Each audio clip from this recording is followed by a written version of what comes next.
So, ayan guys, magluto muna tayo ng ginataang mais. So, papakita ko sa inyo yung mga ingredient, yung easy to cook, especially kapag ikaw ay OFW. Gusto mo yung mga easy to cook lang, yung pinakamadali kung paano siya lutuin.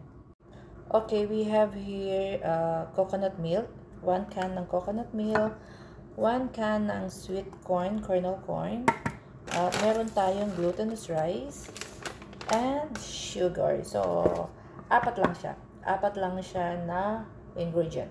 So, umpisahan na natin.